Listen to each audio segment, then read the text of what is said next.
Greetings and peace. This is Dr. Laurence Brown with another episode of Interfaith Issues.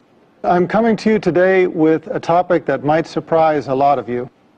And that is that today I'm going to talk about how I became Muslim. Through these talks and through my other works, a number of people have approached me and asked how I became Muslim and why.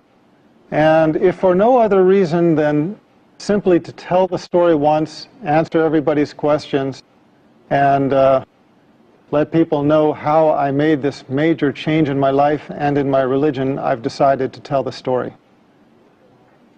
The story takes us back to 1990. Before 1990, I was the typical American. I basically subscribed to the philosophy that the person who died with the most toys wins.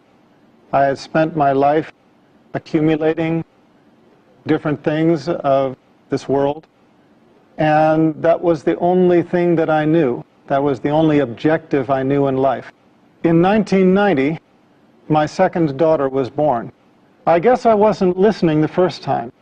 When my first daughter was born, Christina, about 10 months before, she did something I had never seen any child do before, and that is that she was able to stand from the very first day of life. From the very first day, if I put her on her feet, she would stand upright by herself. Now, I'm a doctor. I'm a medical doctor. I understand that that is something that a newborn baby is not supposed to be able to do. But I didn't see it as a miracle. I saw it as something interesting, something charming about this child. But I guess I didn't get the message. I guess the message had to come to me twice, and the second time in a more dramatic way. So, 10 months later, in 1990, my second daughter, Hannah, was born. Now, Hannah was taken directly from the birthing room in the hospital to the neonatal intensive care unit. And at the time, I didn't know why. They did not tell me. I was a doctor working in the hospital.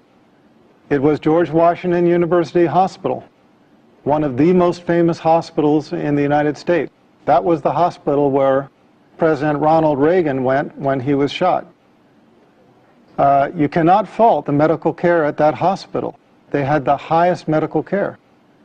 So when I found out that my second daughter was blue, I was very concerned.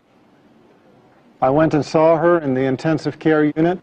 From the level of her chest down to her toes, she was a dusky, the only way I can describe it is a gunmetal blue, this deep, deep, dusky kind of blue.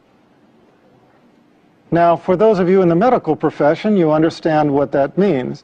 A lot of people, even outside the medical profession, understand what that means, but for those of you who don't, you know how when you look at the veins in your arms, in a pale-skinned person like myself, those veins are blue. The reason why is because blood, when it is carrying oxygen, is red. When the blood does not have oxygen, it turns blue. And that was the color of my child. We took a cardiac ultrasound. It showed that she had a coarctation of the aorta. Now, the aorta is the major vessel that comes off of the heart and then sweeps down to the rest of the body, carrying all of the blood for the body from the chest down. And a coarctation is a critical narrowing in that artery. We could see where the artery was normal size. We could see where it was normal size on the other side, but right in the middle, there was this tight coarctation where the artery narrowed down to almost nothing. So that was the condition of my child. She was dying. Her body was suffocating. Now, As a doctor, I understood what this meant. I had assisted on numerous cardiothoracic surgeries. I knew that this almost certainly meant for this child that she would undergo emergency thoracic surgery. They would cut open her chest. They would replace the vessel with a graft. And these children, in general, don't do well. Given the technology of the time, about 20 years ago, my expectation was that my daughter would have the surgery, survive a few years, need to have the surgery again to replace the graft as she grew, and eventually the graft would fail and she would die. Now, that was my understanding at the time. That was the understanding of the intensivist, the doctor caring for my daughter at the time. So we were standing over this one-day-old baby, not even one-day-old baby, whose body was dying for lack of oxygen, and we were just watching her die. They called in a cardiothoracic surgeon from the Children's Hospital across town in Washington, D.C. When he came to see my daughter, I had to leave because I was emotional and I was not helping things. I was not helping them to do their job. I left the intensive care unit. I went down the hallway. Because it's an intensive care unit, there's a prayer room nearby. Now, I remember very clearly walking into that room and praying for the first time in my life with sincerity. And I remember it because I had never prayed with sincerity before. All of my life, I had been in charge. If there was anything that I needed, I knew how to go after it. If there was anything I wanted, I knew what I had to do to get it. I had never been in the position in my life where I faced a situation that I felt I couldn't handle it, where I knew that I was helpless. Now, a lot of people think that I came to Islam through Christianity. In a way, that's true, and I'll come to that. But at the time, it was not. I was never, at any time in my life, Christian. I used to be atheist. I was one of those who denied the existence of God. In fact, I tried to argue people away from believing in God. When I went into that prayer room, I remember one thing hit me right away, and that is that it was just a prayer room. There were no crosses, no crucifixes, no statues. There were no religious symbols at all. And immediately, I felt it was the right place to be. But because I was atheist, I prayed a prayer which I have since come to know is a little bit infamous. It's a kind of a weak prayer, but it has its strength.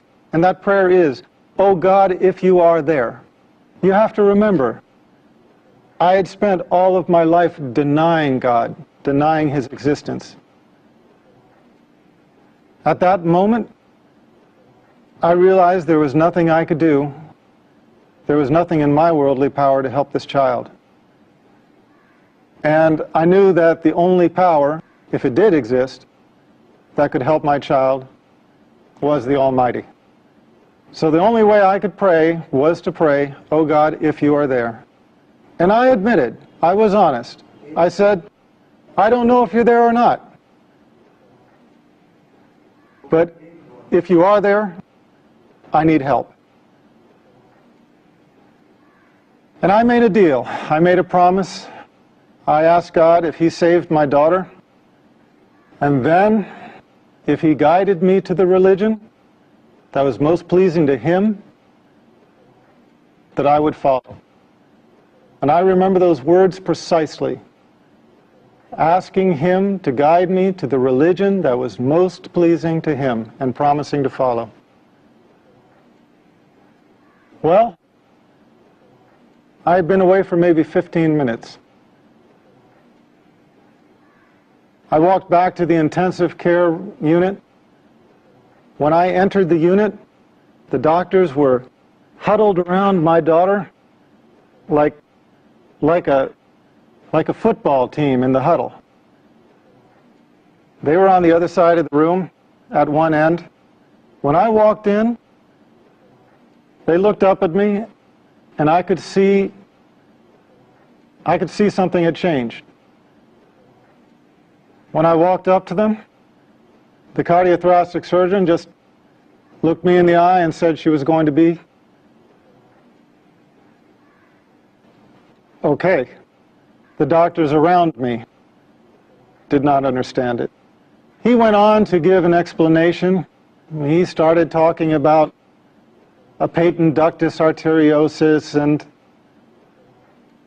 how he explained the fact that my daughter was going to be okay.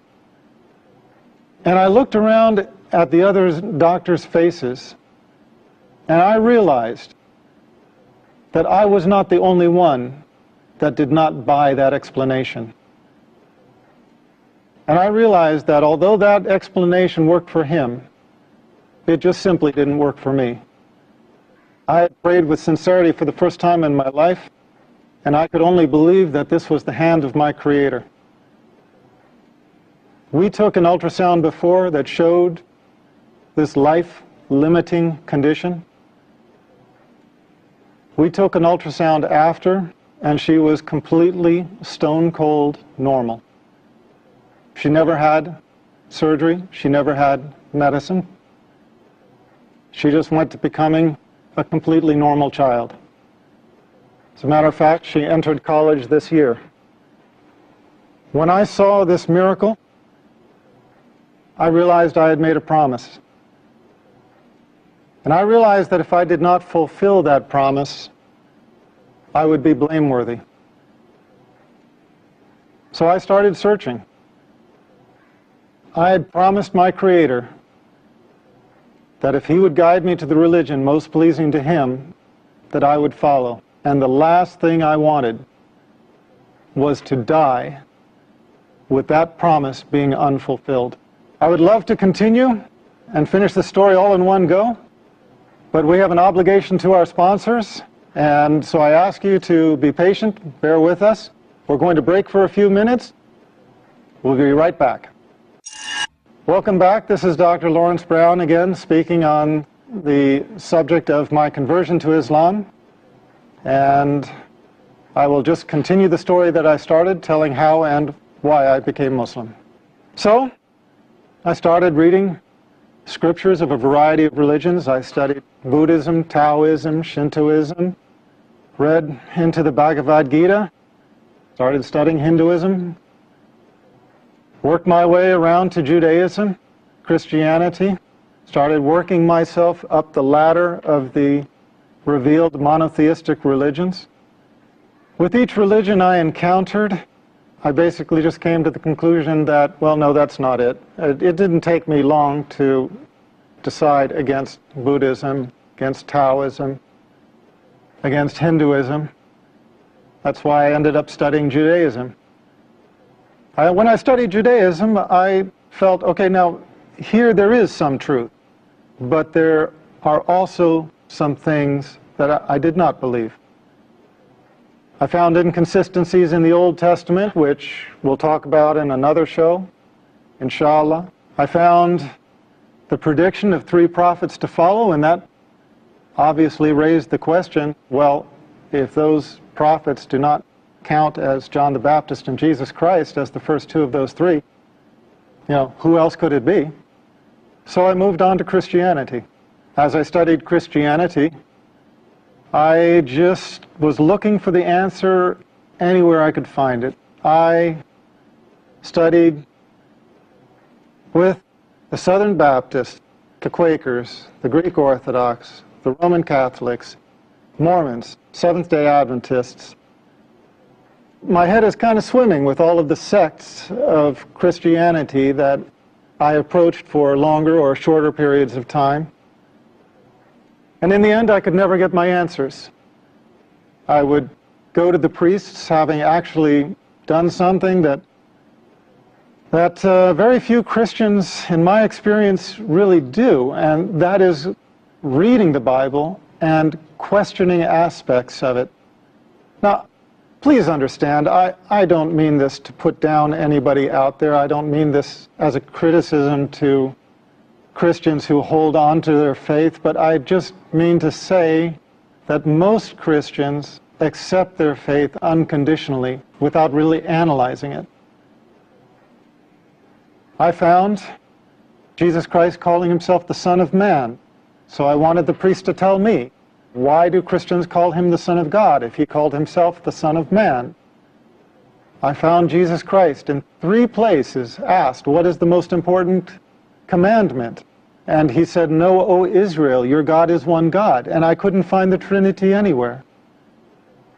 I said, well, if the Trinity is not in the Bible, why are people teaching it? Why are people believing it? Why are people following it? Why are people professing it? And they said, well, it's First Epistle of John, chapter 5, verse 7. And I found out that that's a forgery. It doesn't exist in the original manuscripts, which is why it has been modified in the more modern Bibles. It is why you do not any longer find in the reputable Bibles published in modern day, you do not find it talking about the Father, the Son, and the Holy Spirit, and these 3 are one. You don't find that anymore, because the scholars of modern times have recognized that that was a misleading insertion. As Scofield's Reference Bible states, it's an interpolation. It's a misleading insertion. I wanted the priests to answer these questions for me, and I never found a single one of any sect anywhere who could. I felt almost more lost than before. I believed in what Jesus Christ taught. I believed that he was a prophet. I believed in God as one God.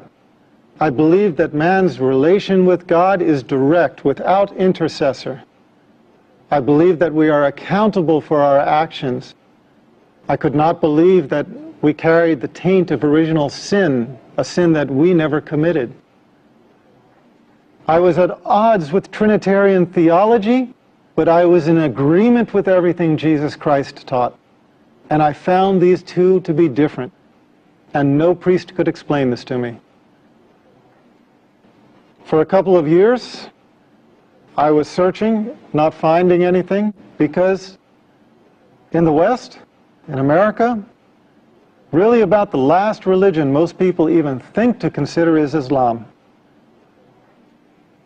It wasn't until I learned about Islam, about the Prophet Muhammad, peace be upon him, that everything suddenly made sense. Everything fell in place. The Old Testament's prediction of 3 prophets to follow, John the Baptist being 1, Jesus Christ being 2. Who is the 3rd? The Prophet of Islam, Muhammad, peace be upon him. Everything else fell in place. All of the teachings of Jesus Christ, his teaching that God is one, his teaching that the prophets, including himself, were men, his teaching that we are directly accountable to God, without intercessor, no saints in the way, no priests that you have to make confession to or seek absolution from. No, our account is directly to God, without intercessor. And I found the consistency in the creed throughout the chain of revelation. This was my reason for embracing Islam. I found in Islam the answer to my search in the continuity of the chain of revealed revelation. I found Islam as the conclusion in the chain of revelation. Now, that's my story. It's a very personal story, and maybe nobody benefits from it, except for me. But it seems like everybody has a testimonial. And God guides who He wills. And if you are sincere, He will guide you to the straight path. But if you have some disease in your heart, if you have some insincerity, if you have some desire for the world where you do not put God as your priority, you can easily fall into this trap. You start out thanking God and you end up directing your worship to an element of His creation, worshiping the creation instead of the Creator. A few years later, as a doctor, I had a patient who had a son who was born with a lethal heart problem. It looked like he was going to die. She prayed to God. She asked for God to save her child, and she promised. Her child got better, the same as mine had. And you know what? She didn't keep her promise. She went back on it. And I guess that kind of concludes my story, because when I saw that, I realized that I didn't become Muslim because I'm so smart, because I figured it out, whereas somebody else maybe didn't. No. Here was this woman in the exact same situation. She was praying for the salvation of her child with a lethal heart defect, just as I had had a child with a lethal heart defect. And what was the difference between the two of us? The difference was simply that Allah guided me to Islam and made me sincere. And for whatever reason, she did not. She failed in her test. If there was one message I would send to the audience, it is just this. We come to the religion of truth not on our own, except as we ask for it. Allah guides those who He wills. Pray to Allah by whatever name you know Him. Pray to the Creator with sincerity. Ask Him to guide you in your heart and in your mind to the religion of truth and to make you pleased with it. And you will find, if you are sincere, and if Allah answers your prayer, you will find that the religion of truth enters your heart. And inshallah, you will join us as a brother or sister in Islam. Thank you for being my audience on yet another episode, Interfaith Issues. We will continue again, inshallah, and I look forward to being with you then. Peace, and may God be with us all. I feel the peace.